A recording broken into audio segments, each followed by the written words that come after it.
Hi, are you in the process of buying a home or thinking about buying a home? Well, then you may have heard the term earnest money.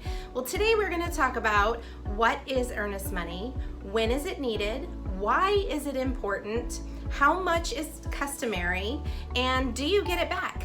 That's what we're going to talk about today. My name is Darrow. I'm with Destination Havasu here in beautiful Lake Havasu City, Arizona.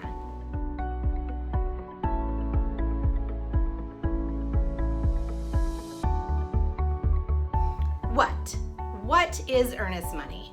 Well, earnest money is the money that you're going to put up front. You're going to deposit it into escrow, and it's like good faith money. It says to Mr. and Mrs. Seller, hey, I am serious about buying your house. Please take your home off the market. Don't take any more offers. Don't sell it to anyone else, and let me go through the process of buying your home.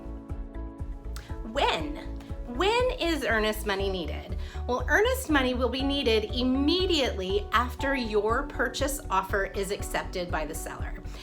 Customarily, especially here in Arizona, that money is going to be needed right away.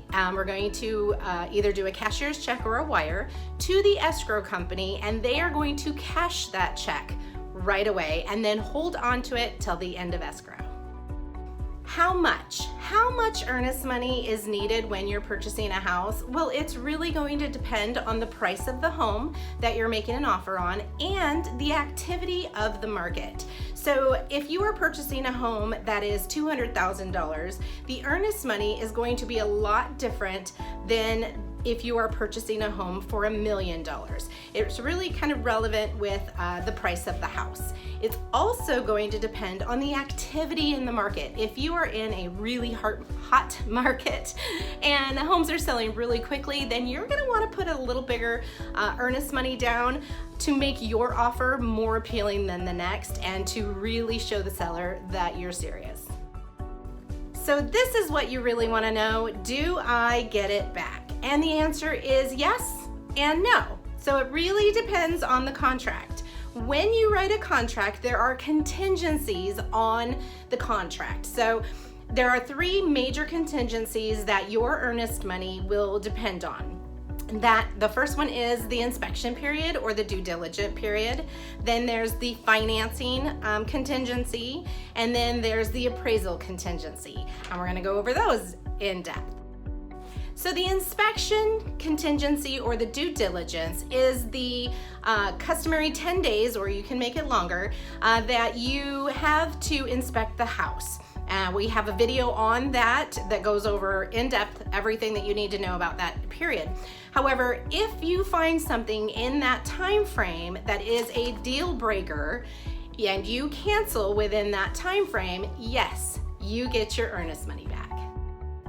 The next is the financing contingency. If your purchase offer is contingent upon you getting a loan, in the contract it states how if your loan doesn't go through that you can get your earnest money back. Different situations, financing, you weren't able to obtain financing, the interest rate was too high, you would really need to read the contract to get all the specifics. But if for some reason you are not able to get financing, yes, you can get your earnest money back. And lastly is the appraisal contingency. So in the contract, when you're getting a loan, or even if you're not getting a loan, you can have the contract contingent upon the home appraising for at least the price that you've made the offer on. Now, if for some reason the house does not appraise and the seller is not willing to negotiate or bring the price down, then yes, you can get your earnest money back. So when might you lose your earnest deposit? Well, after you have released all of the contingencies, you have done your due diligence and you've given the green light on that, your lender has approved you for a loan and they've given the green light, and the appraisals come in at value, or you have arranged with the seller to bring the price down to meet value, and you decide that you just don't want the house anymore, or a better house came on the market, or for whatever reason you want to cancel, highly good chance that you're going to lose your earnest deposit. This is what the seller will keep as damages for taking the home off the market, for not continuing to take other offers and to allowing you to purchase it. So your earnest money, if you decide to go forward and everything is great with the house, your earnest money will go towards your closing costs. So you put in $1,000 and you're at the closing table, that $1,000 will be added to your closing costs, or the amount of money that you need to come in order to close. So it's not in addition to the money that you need to close, but it's added in there. So that's earnest money. I hope this was helpful to you. I hope it makes the home buying process a little easier. My name is Carol Darrow. I'm with Destination Havasu. Be sure to subscribe to my channel, please. Ring the bell or hit the bell so that you're notified every time I have a new video, which is every Thursday. I hope you have a great day. We'll see you next week.